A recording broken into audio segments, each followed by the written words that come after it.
Different ways to ingest the data into Hadoop. You take scoop. Using the scoop,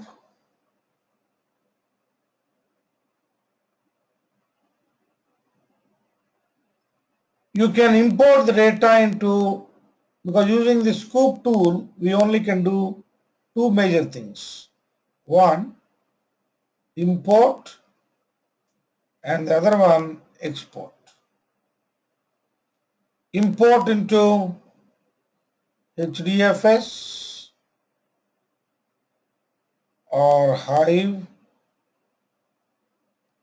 HBase, export to, that is what import into, export to your RDBMS,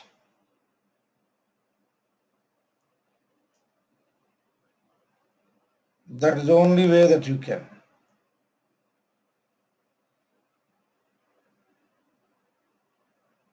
And the source could be in the place of DB.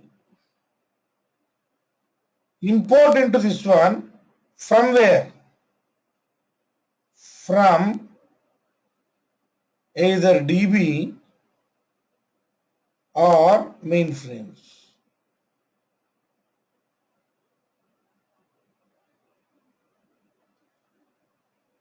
From the DB into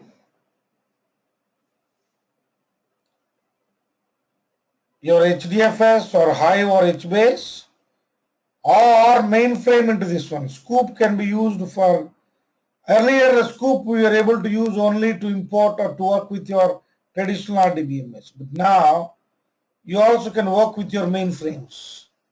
That's what the improvement been done as part of the scoop. Using scoop we can ingest the data into HDFS, because data ingestion is something which should be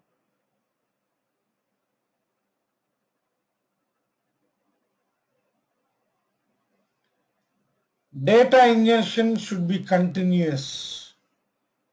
As and when the data is available, we should be able to push that into your HDFS. That is what we say, from different sources.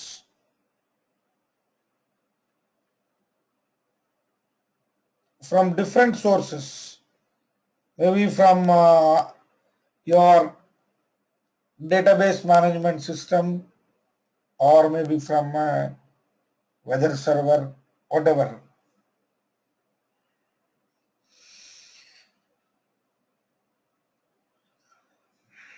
We are getting the data into HDFS.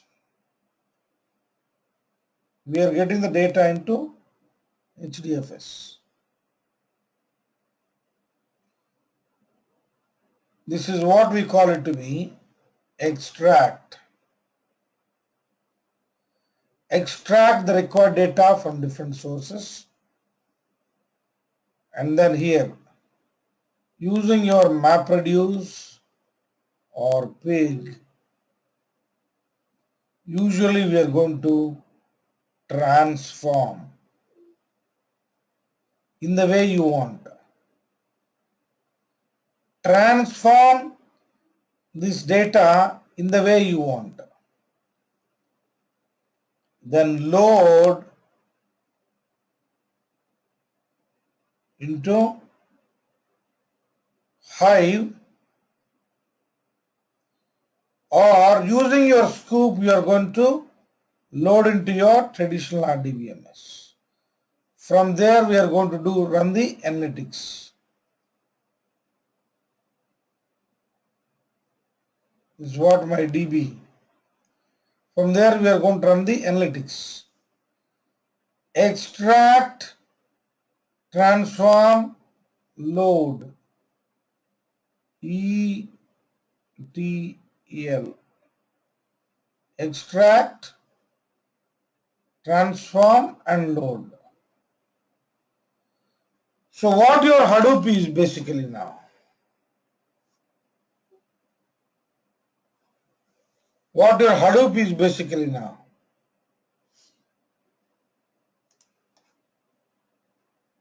Following with me, friends?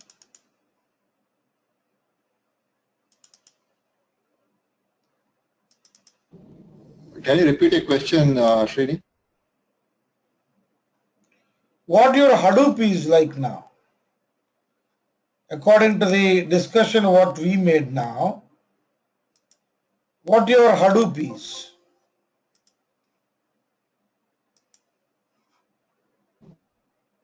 Just storage, right? Storage with processing.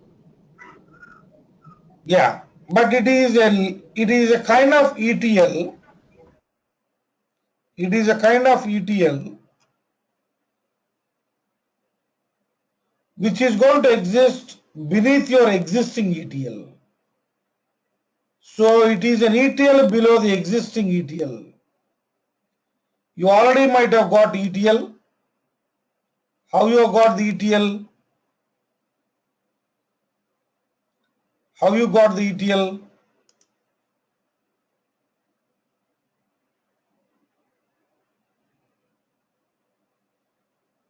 How you got the ETL? Your existing data warehouse is a kind of ETL only. We are going to extract the data from different databases, transform that the way you want and load it to the target database. On the top of that, we have the analytics that's going to happen. ETL. That is what your Informatica and all these things. Right? Are you following with me, friends, what I'm sharing here? Yes. So what I would like to share with you here, see this one now.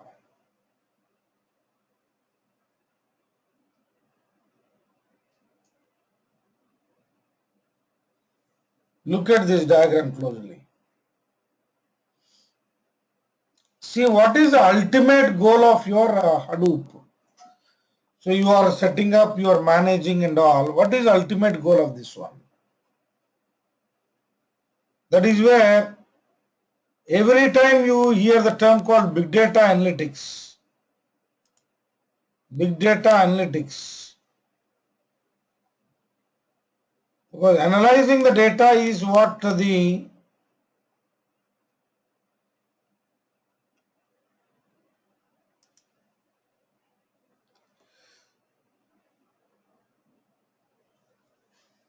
end goal. Analyzing the data is what the end goal.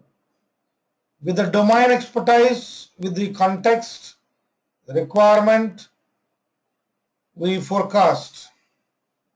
Going to be predictive or contemporary, whatever, either predictive analytics or contemporary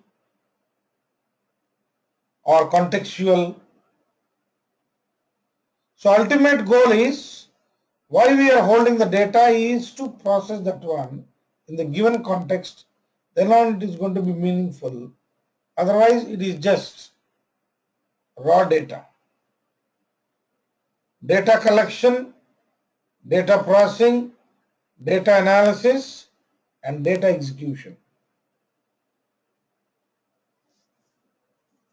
Now, as a part of that one, as an admin, you need to have the understanding of how we can set up, manage, and monitor the data ingestion tools. The data ingestion tools, because that is going to be a one-time job which is being set up by the administrator, and the same is going to be continued. I think you are following with me what I am trying to share with you here. It makes sense? So you look into the ecosystem here. Yeah.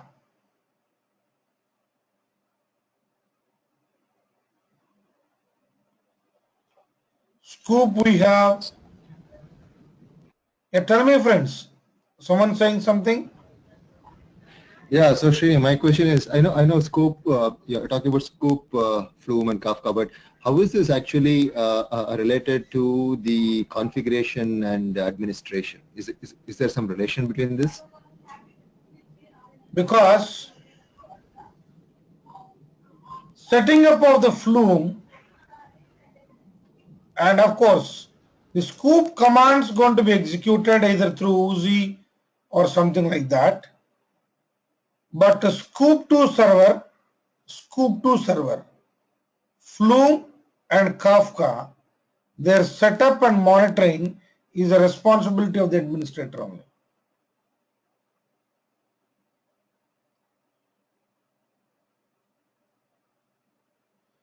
Once the data comes into your HDFS, then you start working with it. Set up and monitor the services. What I am showing you here, that is all the responsibility of the administrator only. Developer will not be doing that. But as part of our discussion, Arun, as part of our discussion, we need to know how we get the data into HDFS using Flume. We discussed that. We have understood what is an agent and how this agent can be configured and all those things, and we have discussed that. But this is usually not the responsibility. Once the data is coming into your cluster, then only your role starts as a developer. But how to bring the data into your Hadoop, the respective components, their setup and maintenance is going to be taken care by the administrator. If at all if there is a problem bringing the data into HDFS, we need to configure or alter how these components can be fine-tuned to make them to work as per. You got the point, Arun? Yeah, got it. Now we have these services now. Scoop 2, Scoop 1 client and Scoop 2.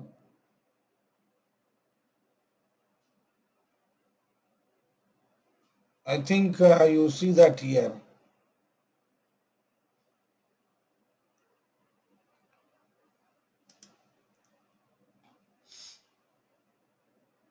Let it be the health condition of that.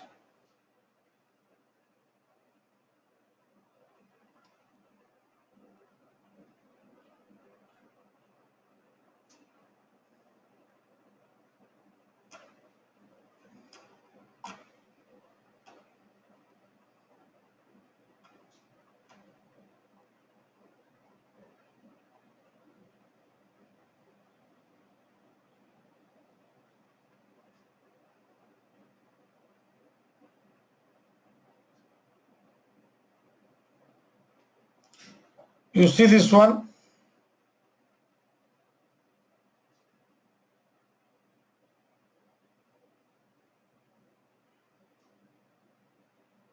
You noticed?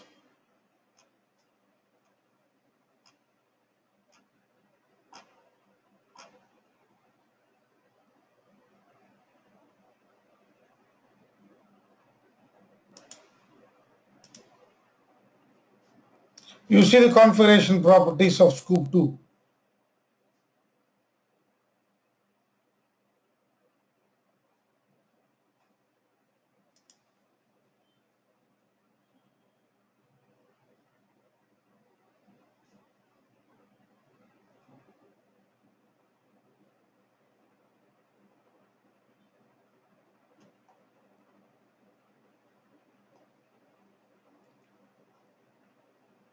Scoop repository database host.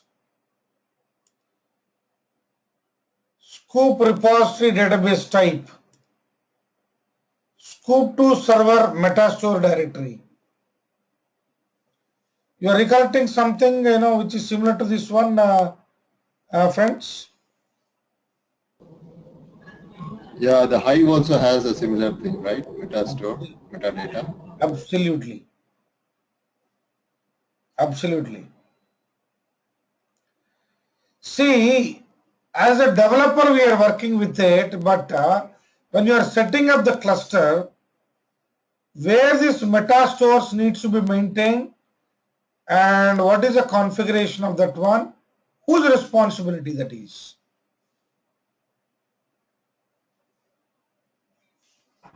Yeah, that's the administrators. Yeah.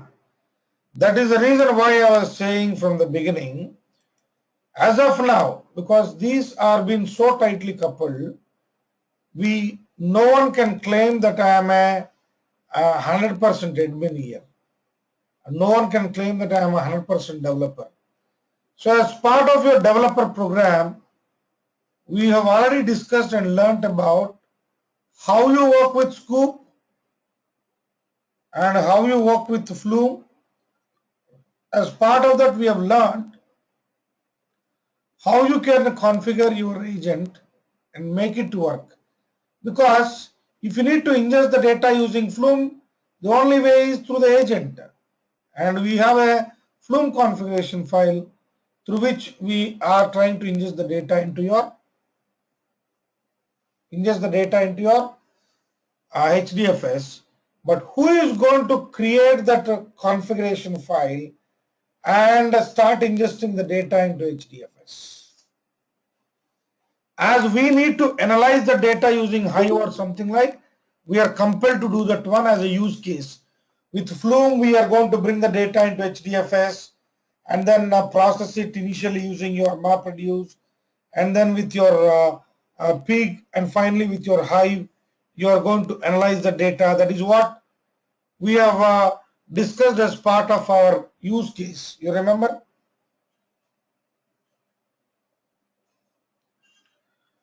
But who is going to configure this Flume? I mean, create configuration file and run this. You think is the developer role or the admin role?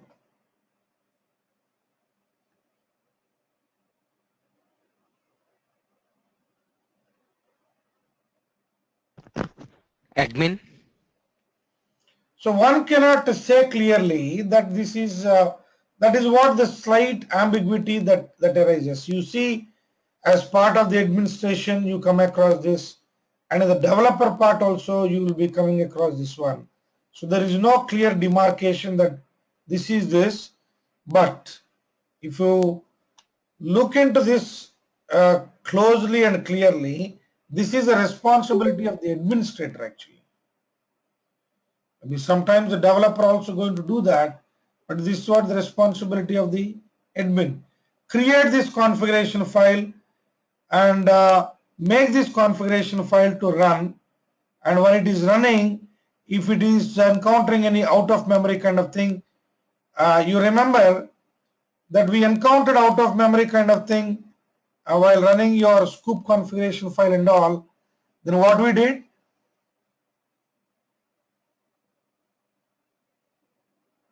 we enhanced the memory. I don't know whether you recollect that or not.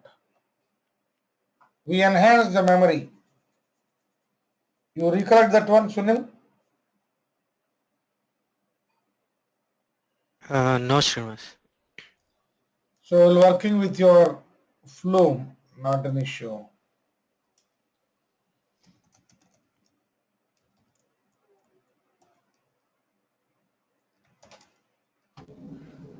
So Srini, when you work with Scoop, all the JDBC, all the connection strings and all that, that is the responsibility of the developer, right? Admin doesn't do any of those configuration. No, come out again. When you use Scoop, when you use Scoop, you define the database connections if you're going to connect to, say, RDBMS, right? You have the JDBC connector. So those connections and all that are taken care of by the developer, right? As administrator, we don't have to do anything on those connections, setting up connections and all that. No, we don't Right? have anything to do with the setting up of the connections and all, but those details and all needs to be, because setting up of that is the responsibility of the administrator. And again, we expect a database administrator handles all those things, but in relation with your Hadoop admin only. Because at the time of setting up that service, you need to decide whether you want to have that to be set up locally. I think you noticed here, Scoop 2, I mentioned Scoop repository database type is a Derby or PostgreSQL. As it is the pseudo cluster, we have everything here. It is all the local host, but otherwise Scoop repository database host needs to be mentioned by you here. You agree with me? So this will be, when I say local host, it can be anywhere, right? It can be on the name node or any of the data nodes, correct? Localhost actually, it is on the same where your Cloudera manager is running. Yeah, so the Cloudera manager, I can even install Cloudera manager on, for example, say a name node, right? Yeah. So, okay. So you can do that one, but truly speaking, anyhow, that we have the very immediate, why we are doing all this preparatory work is, our next goal is to have this. I don't know whether I have shown you this or not.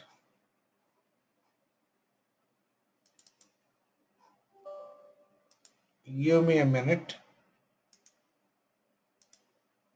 So what is the actual best practice in a real production situation? Do they install Cloudera manager on the name node, or is it installed on a separate machine? No, Arun. There, usually you are going to set up the Cloudera manager and all its services. There are 5 to 6 services that your Cloudera manager needs. What those services, like publisher, event manager, and all these things is part of your Cloudera manager administration. See, Hadoop cluster administration is different, and Cloudera manager administration is different again, which you need to understand here. See, cluster administration is managing your services and all this stuff. And we have one more administration called managing Cloudera manager itself. That is also needed, right?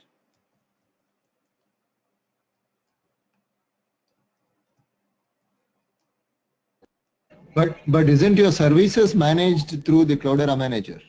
Yes. No, services are managed to the Cloudera manager only, but Cloudera manager itself has got the administration. Okay. I mean, through Cloudera manager, you are managing your cluster. Now, so basically, I can install Cloudera manager on any server. Yeah. And from there, I can go to any cluster from a Cloudera manager, right? Yeah, you are absolutely right. With the same Cloudera manager, we'll be able to manage even multiple clusters. But usually what we do is, look at this one. I mean, what are in green, don't worry about those. Those are been kept for a different purpose. You see here, you have a master, you have a manager, data node 1, 2, 3, 4. So if you look at this one closely, what you understand?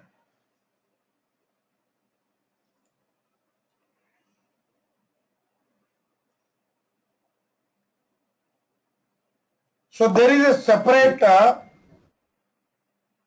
node that I created that is called manager node. That is a Cloudera manager node. On this, I am going to set up my Cloudera manager. Through this manager, I mean, whatever we are seeing, that is where I want you to understand before we go and work with that one. Whatever we are seeing here, this one. What is this called? This is your Cloudera manager, right? It is running on some IP and some port number. What is that IP and port number?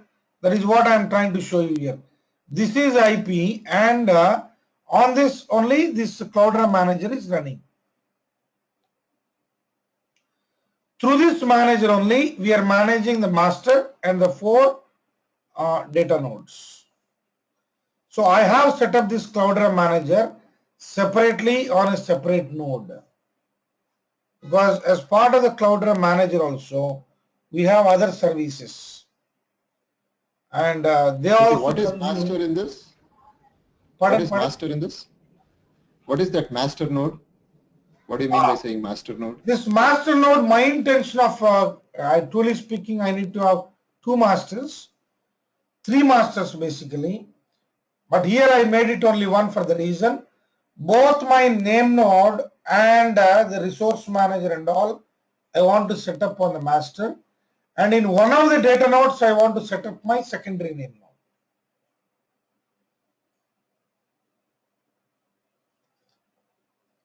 Maybe if needed, I'm not sure the exact resource constraint on this one.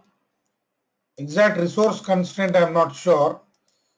But it has fairly around 64 GB, I believe, 64 GB RAM. So I don't know the other 4 nodes how much they are consuming and what they are. If required, I can put them on hold for a day or 2, at least 2 VMs. I can have one more master.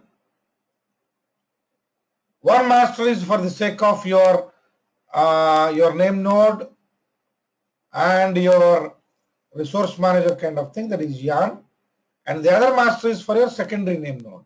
If not, no problem. On the master, I'm going to set up my name node and resource manager, and on my data node, one of my data node, I'll be setting up my secondary name node. So that we'll have 4 nodes, data nodes, where I can also see the replication, and I can have my manager running on a separate host, the master which hosts the master daemons, like your name node and your resource manager. That is yarn based basically. This is going to be an yarn based cluster only, not your this one, version 1, MapReduce version 1 based, where you have job tracker, and under job tracker, task tracker and all. Right? So this is what the cluster. Now on this manager, I think, I don't know whether you notice that or not.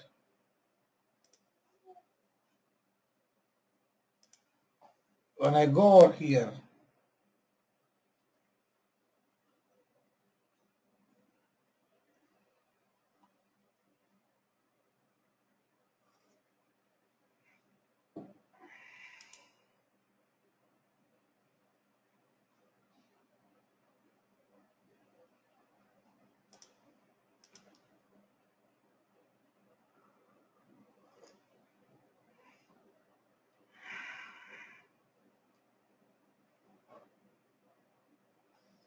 you see this one.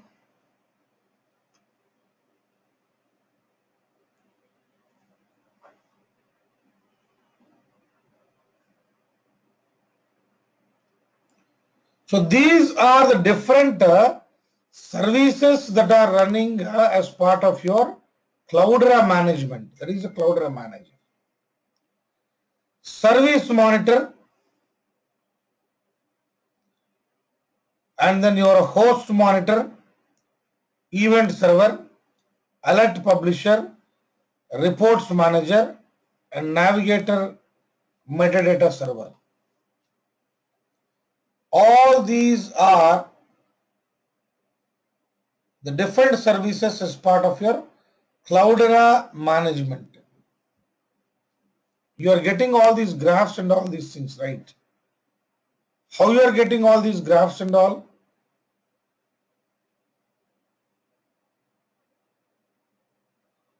Or you are able to understand the health of each service is being monitored by you. When you go to any particular service and when it is reaching the threshold and all, you are able to get the notifications and all. How come all these things are happening at your Cloudera level? Say I go to my HDFS now, and here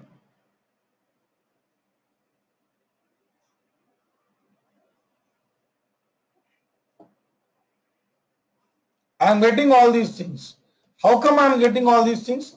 HDFS capacity is 46.6 GB.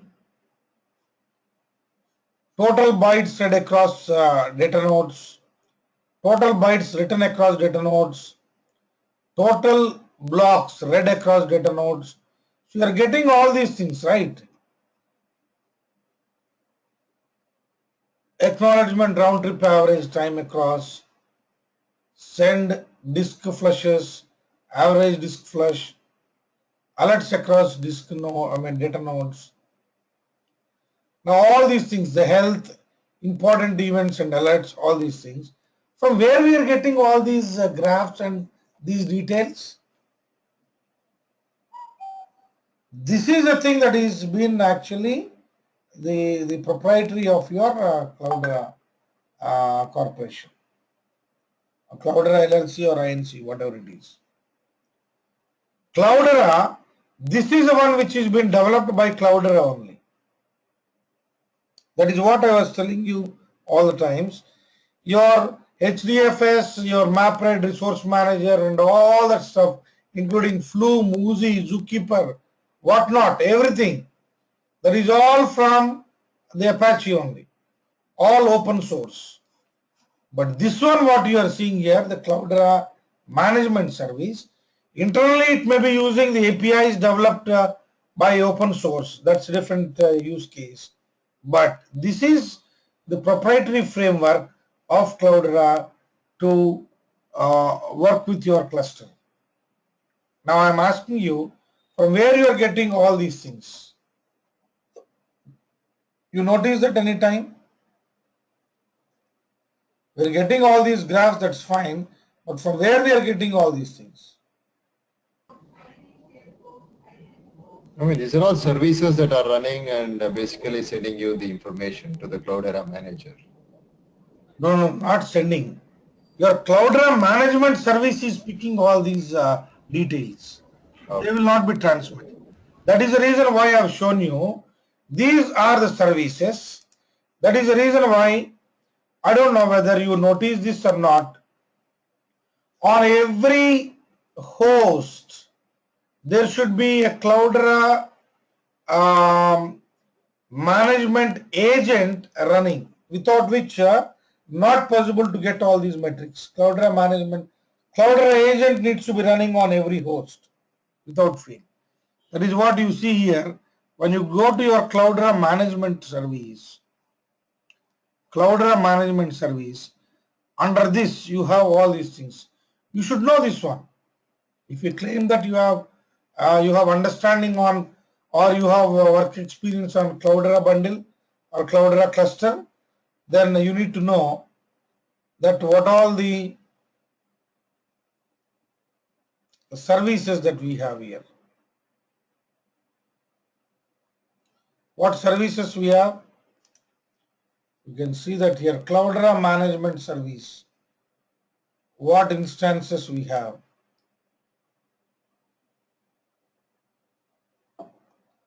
You can remember all these instances. All these are the instances as part of your Cloudera management service. What is the role type? Alert publisher, event server, host monitor, navigator audit server, navigator metadata server, reports manager, service monitor. All these are the different role types under your Cloudera management service. Cloudera management service. Okay. Now, all these are the daemons basically. I don't know what is your vision towards these things. If you take any of this one, say for example, host monitor is there. It is a part of your Cloudera management service. You know that. And this role, whatever we are seeing here, this role you see,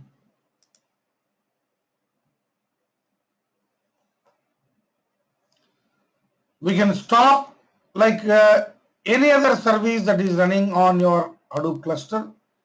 You can also make this. Stop this host monitor, start this one, heap dump, stack traces we can collect, and it has got its own configuration, host monitor. Yes.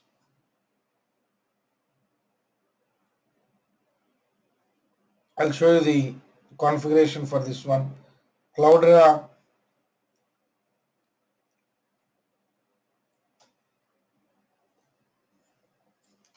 host monitor management service.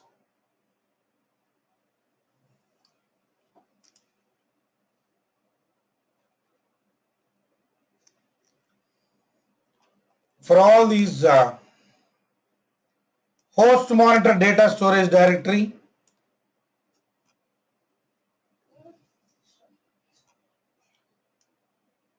dump heap when out of memory, heap dump directory,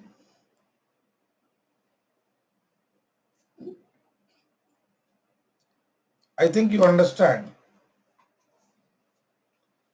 why these services are needed as part of your Cloudera management service. If these are not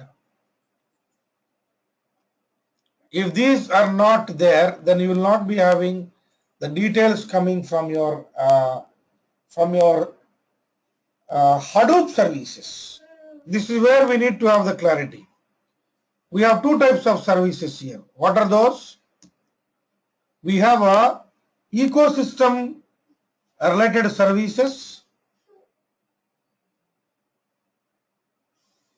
We have the ecosystem related services. This is what we call it to be Hadoop. Now, your HDFS, your Pig, your Hive, your Scoop, Uzi, Zookeeper, Spark, Flume, all these things are your Hadoop components, and they run as services on your Hadoop cluster. But in order to manage these components well, we need to constantly monitor them. How we are monitoring them? Using your Cloudera manager. As part of this Cloudera manager, we have something called Cloudera management service. Under service, we have different roles. That is what I have shown you just before, the role types under the Cloudera management service. See, everything you know very well. In the context of Cloudera, everything is considered to be a service. Under service, we have roles, and each role is going to contribute its share as part of the ecosystem. And for each role, there may be one or more daemons running for you, constant in the background, and going to render the expected service. You take your Hadoop cluster.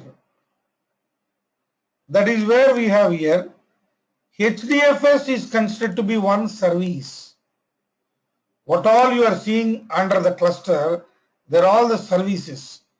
Under that HDFS service, we can have roles. What roles can be there under your HDFS? You can see that here. Role instances.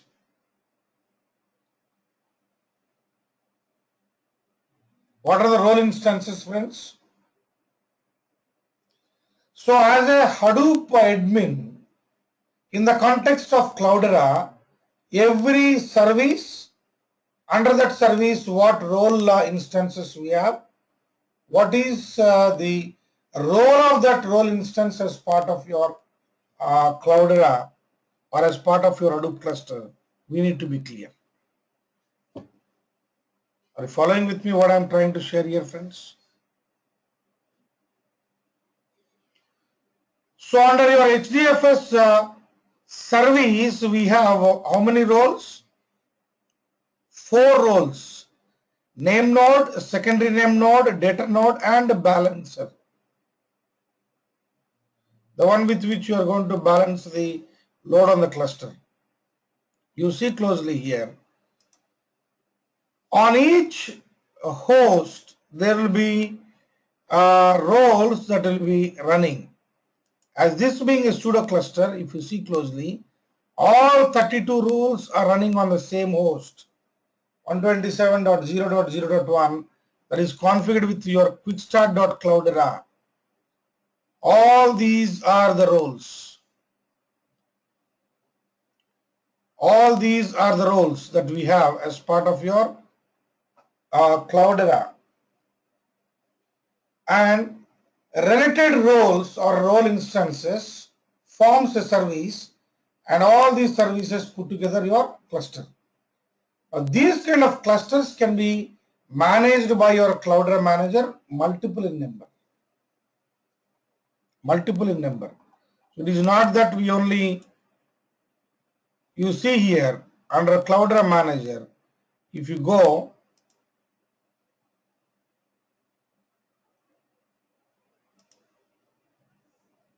you can see that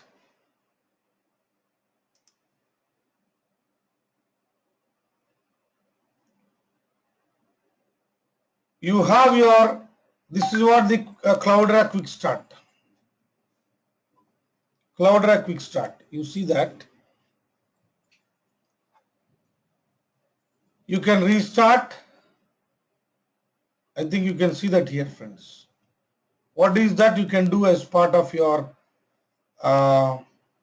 cluster? You can add a service, deploy client configuration. This we are going to talk. In terms of resource management, there is a separate subject called resource management. Under resource management, we talk about the dynamic resource pools. Of course, we have also static resource pools. We talk about that. Under upgrade, recovery and upgrades, we are going to talk about this one. And security, we are going to talk about this one. Don't worry for that. You also can see here the services, the different services and their respective URLs, the client configuration URLs, the client configuration URLs with which you are able to, because all these are accessible from outside even. Then you can connect to the cluster and access these services from outside. There are services which can be used or accessed within and which can be accessed even from outside. So what the details and all, what is the URLs and all you'll be able to find in these configuration files. But as part, if you see closely here, we don't have any Flume here. Okay. Flume is not there. Add a service.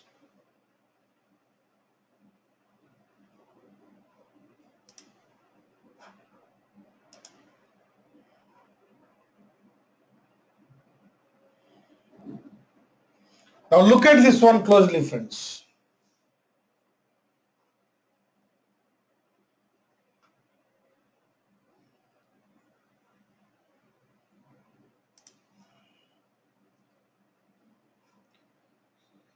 Every service may have their independent existence or may depend on some other service. So your Flume depends on HDFS. That is the reason why. Now I think you are able to understand, friends, what I was telling you all these days. The same kind of feature we'll also be seeing when we come to your fully distributed mode setup. Customize role assignments for Flume. You can customize the role assignments for your new Flume service here. What do you mean by that? You can see that here. Now, we are only seeing one host and all these are the existing roles. But in the fully distributed mode, what you are going to see, you see the list of the hosts, one below the other, and the roles based on your requirement. You can make these roles to get shifted to the other nodes. Are you following with me, friends, what I'm sharing? But on a pseudo cluster, we don't have any option. All will be configured here on the same. What is that? The agent. We don't have any option here. We select this one only and say OK. Now we are able to continue. Getting my point, friends, here. What is that we are doing? What is that we are doing? Money?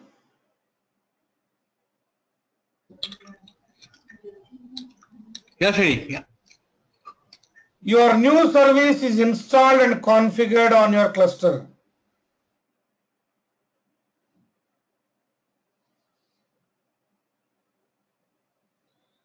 And very clearly it has been mentioned here, even though it has been configured, you may still have to start your new service.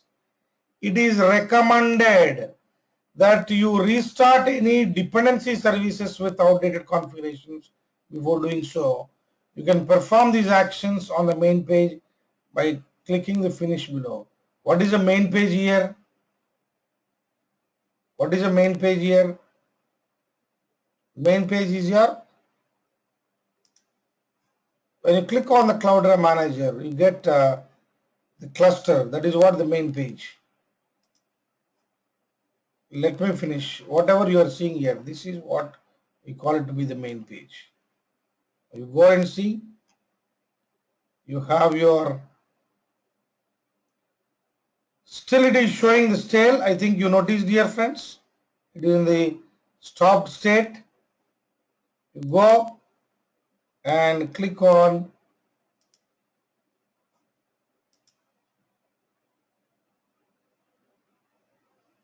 you notice that one here.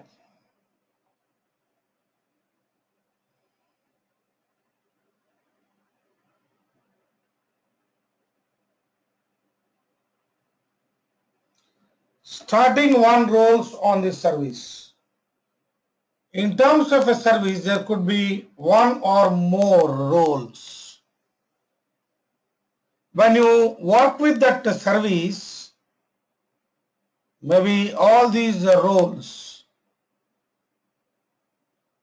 which are a part of this particular service.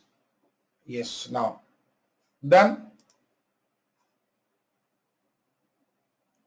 It comes, don't worry. It is saying starting. It's going to give you.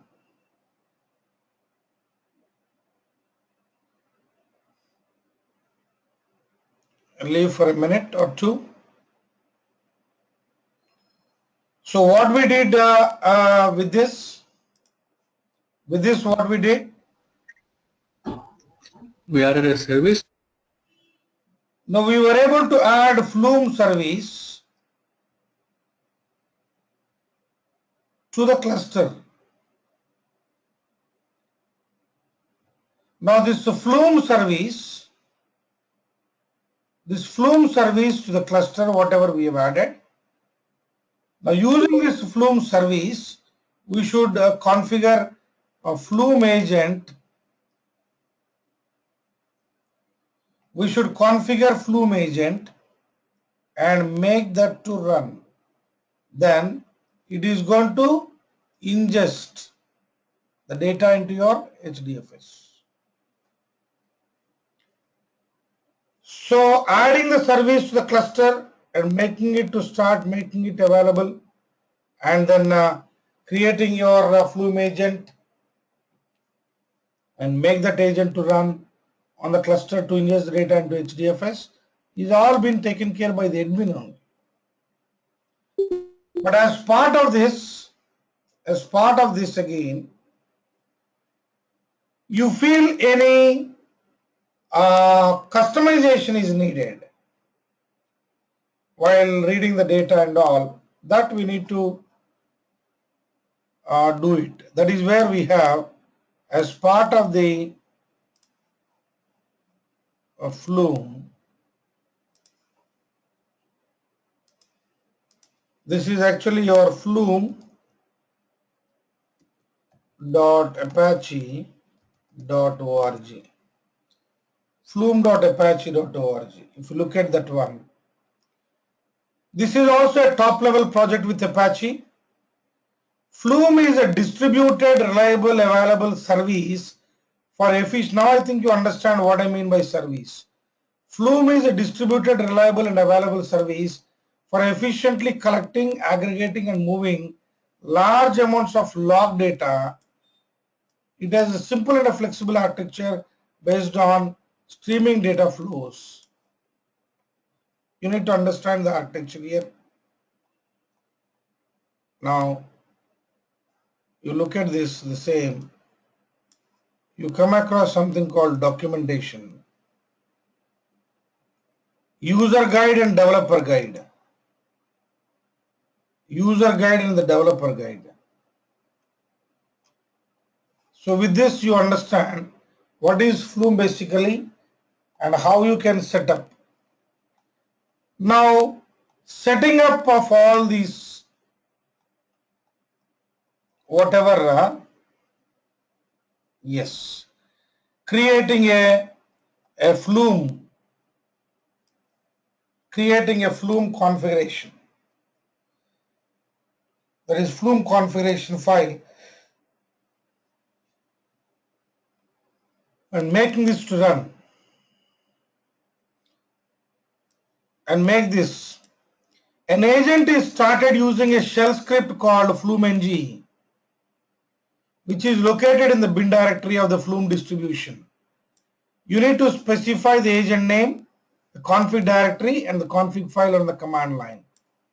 And even for this sake also, the admin may be writing one script and run that script, and automatically the agent, the respective agent, is going to run. Otherwise, from the terminal also we can make the agent to run. FlumeNG agent. What is agent name? Configuration. Where that configuration file is located. By making that, you should be able to run your Flume agent.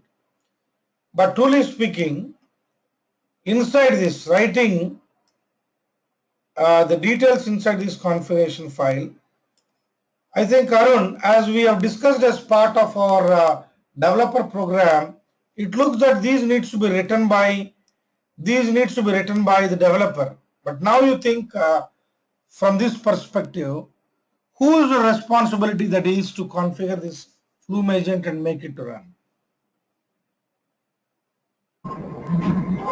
So Flume agent as a service is the admin, but the configuration file, like this, needs to be done by the developer, right?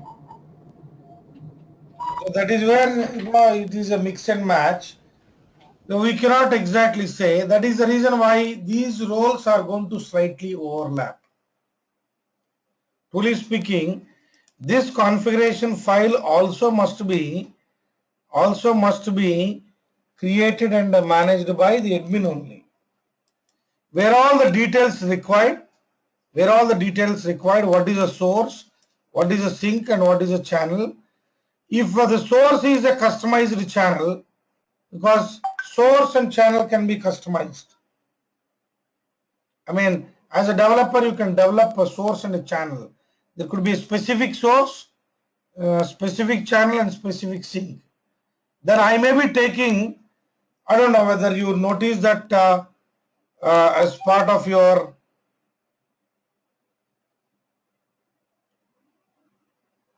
one second.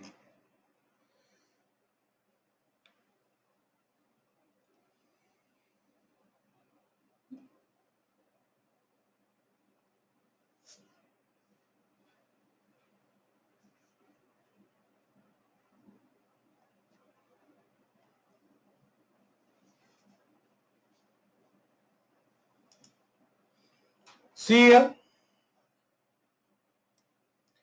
A custom source is your own implementation of the source interface. What is that source interface? That source interface is your Flume API. Now I want to show you very clearly what is a developer role and what is an admin role. And you see here, understanding this API, look at this one closely, r.apache.flume. We have something called source, and this being an interface, now whoever is going to a source generates and call methods on the configured channel processor to persist those events to the configured channels. Don't worry about this one. So these are the methods that need to be implemented as part of the source interface. Now I think you understand here. A custom source is your own implementation of the source interface, they said. This is a source interface. You can see that here. Public interface source, which is a part of your. Now, the true developer role comes into picture, implementing these kind of sources and all. But as an admin, what we are going to do? As an admin, what we are going to do? Create these configuration files. Which configuration files? Whatever I'm telling you now here. You create these kind of configuration files, and any details required while creating these configuration files, we may be taking the help or support of the developer and get those details here, because I need to specify A1 is nothing but the agent name, sources.r1.type, sources.r1.bind, r1.port. This is all the information about the sources. And this is what the channel is.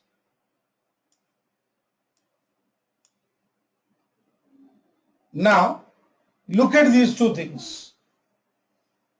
The developer is going to develop any custom sources that are needed for you to actually read the data, but that source is going to be used as part of the configuration file, which is actually created by the Hadoop admin. Make sense now? Make sense now? Yes. Yes. Now we will have a clear demarcation at this level. But usually what happens, that is where I was telling you all the times, we don't have anything called true admin and true developer in the context of Hadoop. I need to be 80% developer and 20% admin, 80% admin and 20% developer. The ratio may be slightly this way, that way, but true admin or true developer will not be in any case in the Hadoop space. Now, you as an admin need to understand how this configuration file needs to be created and how this needs to be executed, so that constantly the data is going to be ingested into your HDFS, and you could make multiple agents to run so that they are going to bring in the data into your HDFS. Maybe each Flume agent to ingest the data of a particular type. You can also make this Flume agent configuration in a complex way, that on the fly your data will be processed and the final thing is being given, pushed into your HDFS. Money, are you able to understand? Because Arun and Sunil also has attended the developer program, so they are a bit touch with this one. I don't say, they're at a different level, but as I need to balance both, I'm trying to make you to understand. Yeah, Mani. Actually, I have attended a developer program in other places. Okay. So I'm a little aware of this process. So Okay, good. So Anne, are you comfortable? That is where I am more specific. That is where I am asking you. I need the inputs from your end. To what extent you are able to follow this one. This is needed. Anna, you are there?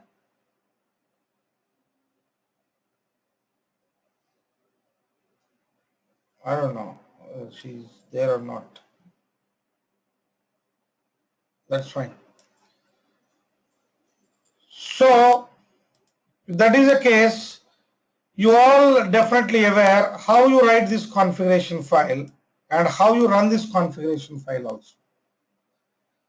How you write this configuration file? Maybe using any editor, you write this configuration file, save with .conf. .conf is not mandatory, but you save with .conf and make this configuration to file to run how it is been mentioned here, so that your Flume agent starts working. Your Flume agent starts working. So I can decide what the source should be and what the channel should be and what the sync should be only when I come to know that from where I need to read and to which place I need to write. Based on that only I'll be able to do the configuration. So I advise to go through this documentation once so that you'll be able to. That is the reason why they didn't clearly mention here. I think you noticed, dear friends, I don't know, Flume user guide they mentioned, Flume developer guide they mentioned. Now tell me, where is Flume admin guide?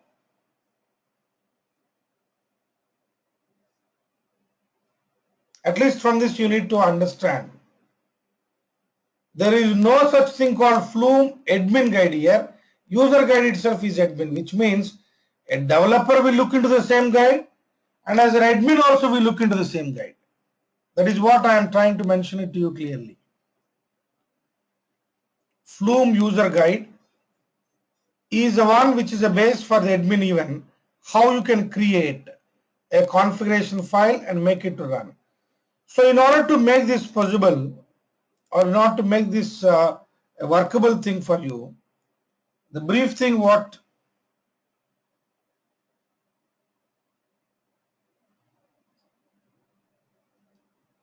one second.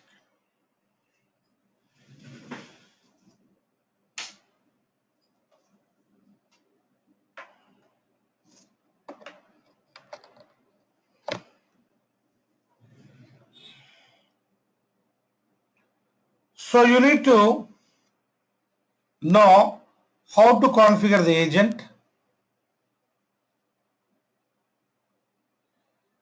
agent.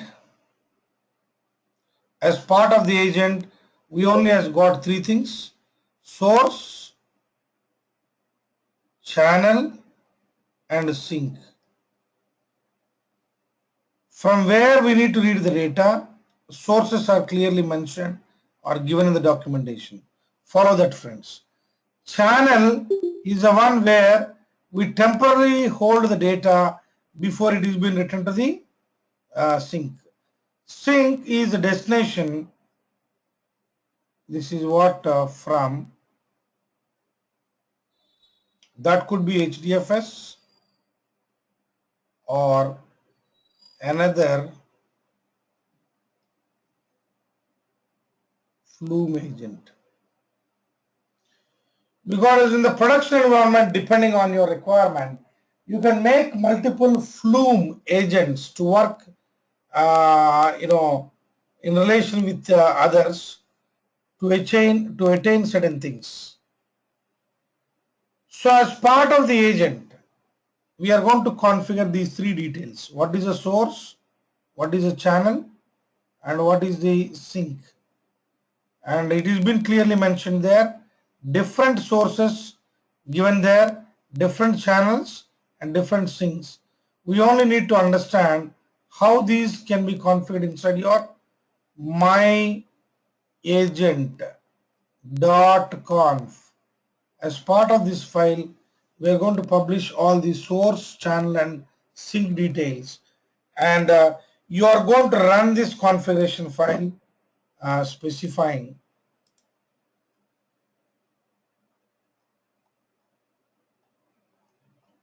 How you are going to specify that one? Flume ng, you specify the agent and specify the configuration file, and you see this is how you are going to make your Flume agent run. But before this Flume agent being executed, what needs to be done? This Flume service needs to be set up on your cluster. And how you set up that Flume service, I've already shown you, friends. I've already shown you because Flume service was not there. Now I think you see it came in a good health condition. Yan, some issue is still there. Fine, that's not a problem. So Flume is being added to your cluster. The service called Flume. And you see here, you also has got something called Kafka. That is also not there a part of the service. That is also not there a part of the service. Even this Kafka service can be added to your cluster. So it is not that all the service available, every service we add. It's not that. So how you add the service, I have shown you clearly. And you might have noticed the screens that you get when you add the service to the cluster. How you add the service to the cluster? You select the service and make that to be added. And when you are adding the service, the dependencies also needs to be taken into consideration, because every service will depend on other service. Say for example, you take Flume. Flume depends on HDFS. Why? The Flume service depends on HDFS service. Why?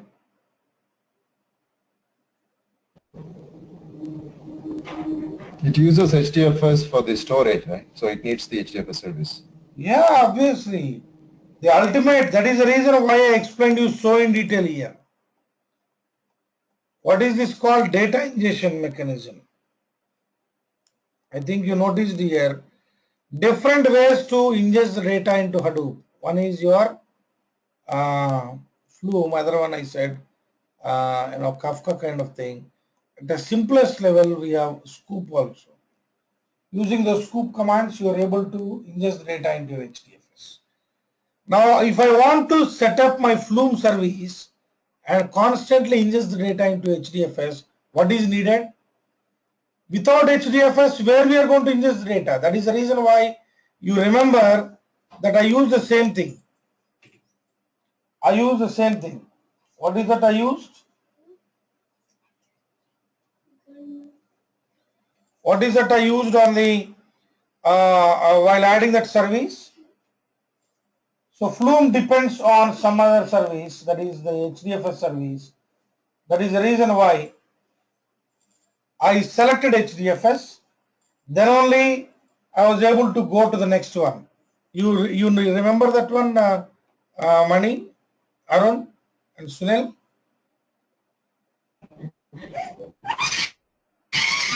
Yeah. So while I was adding the service, add service, if you look at that, of course it is already been done, but still I'm showing you here. Here I need to select the dependency for a Flume service. So I've already chosen this one. So I say continue. So here I need to select the host. After the dependency services are being selected, I need to customize this role assignment on various hosts.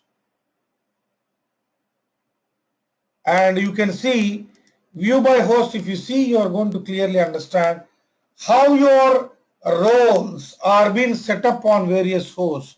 Here we have only one host because this is a pseudo cluster. So all 29, you can see that here, Flume agent already configured here. Your HBase master, your HBase region server, balancer, data node, name node, secondary name node, and a gateway, a Metastore server, Hive server 2, Hue server, Impala catalog server. All these are somewhere around 32 roles being configured on the same. But in the Please remember this one, friends.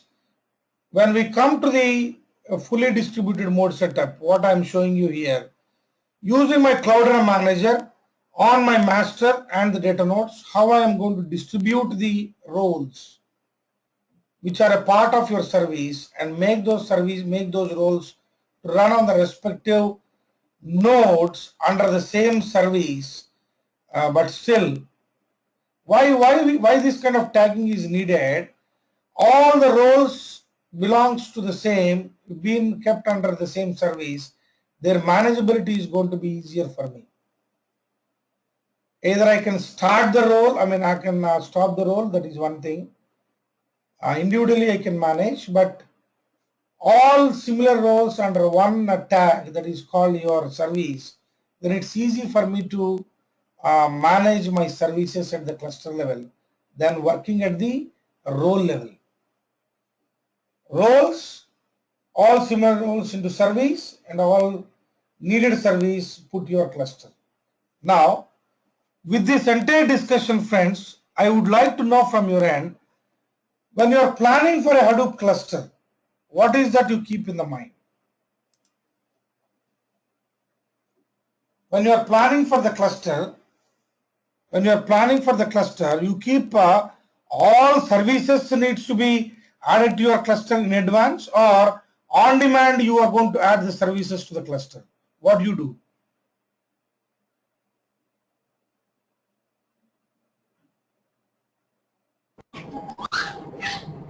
You would actually find out what all components are being used and enable those services. Absolutely. That is where, I don't know whether you recollect the discussion from the last session or not. See, powered by Hadoop from Apache only, when you have read some of the details that the companies has published. So the core intention of setting up the Hadoop cluster is to work with Hive only. That's it. I will not be needing my HBase.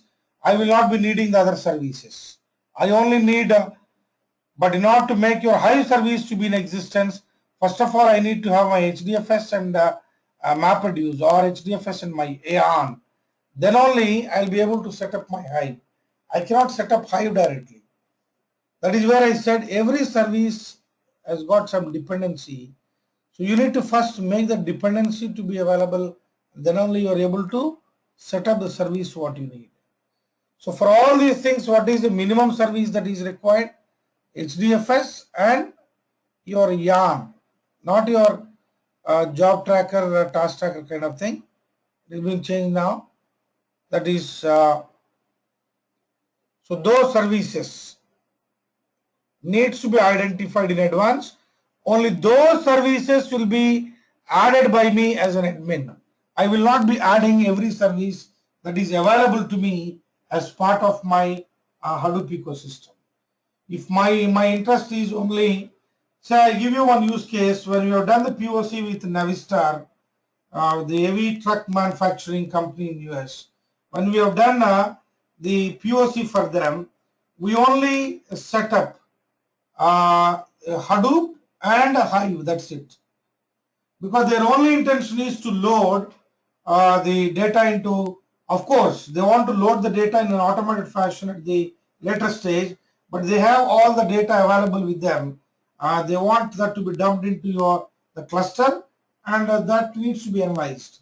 And what we did is, we have understood clearly what is their need. The need is only to analyze their existing telematic data, which is in the form of XML. So what we did was, no ingestion tool, no ingestion service. Data is available locally to them. So they were able to put that into HDFS. And we used to work only with Hive. Created a table in Hive, and using the table, we have loaded the data of whatever, the telematic data that is available. And using Hive, I was able to query and get my expected. So, planning we have seen in the last session. I think you are clear in terms of the hardware, and even in terms of your data growth rate and all, keeping those metrics in the mind, how your cluster needs to be planned, and how you can make your cluster to perform well in terms of the services. So service level configuration is there. There is no such thing called cluster performance overall. So at each service level, we are going to fine tune, thereby your cluster is going to perform well. And now we are also seeing how the services is going to play a role with your cluster. So not that every service we keep as part of the cluster. What all needed, only those things will be added to your cluster, not every service. Make sense, friends? So today, I hope you have got the understanding how a service can be added, and as part of adding the service, what intermediate steps are there. Once the service has been added, then only we will be able to use that one. Then only we will be able to use that one as part of the. So now I think you see here Flume NG.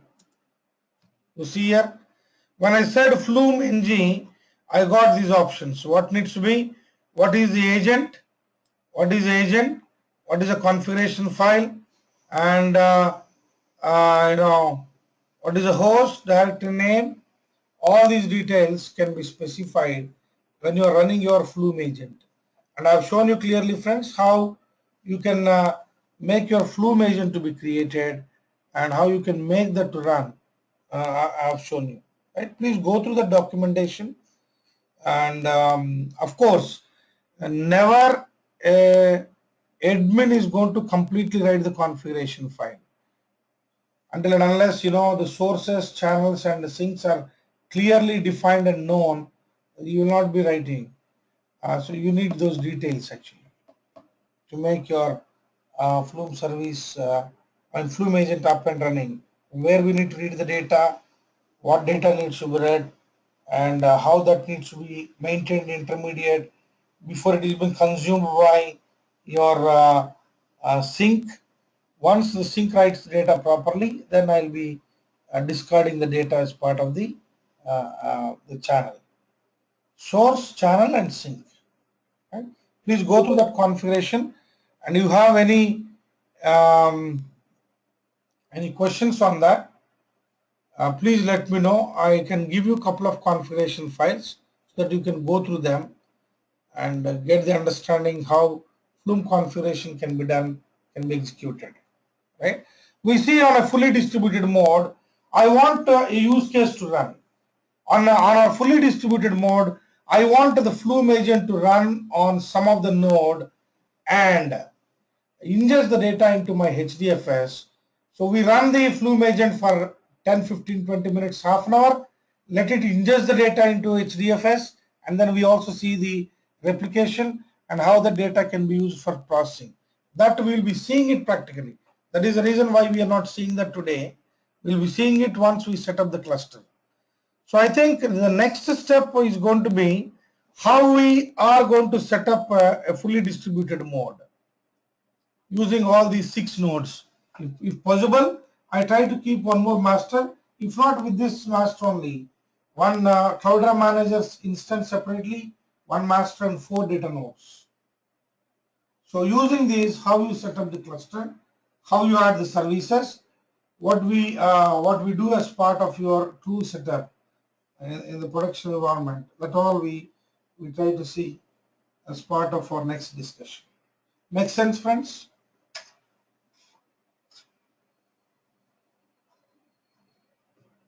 Makes sense? So, Yeah, all right. so Srini, just a question. I know Apache has got Ambari, right? Ambari is also used for cluster management and all that. Yeah, that is what actually Hortonworks is going to use. Hortonworks uses Ambari. So that is what the cluster management utility. They have slightly enriched that one, and they're using as part.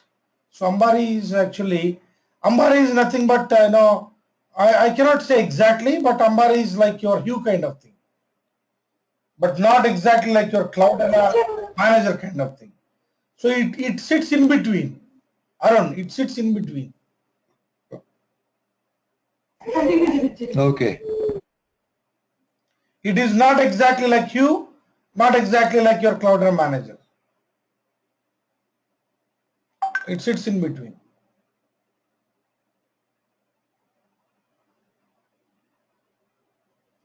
Yeah, any questions to me, friends, on today's discussion?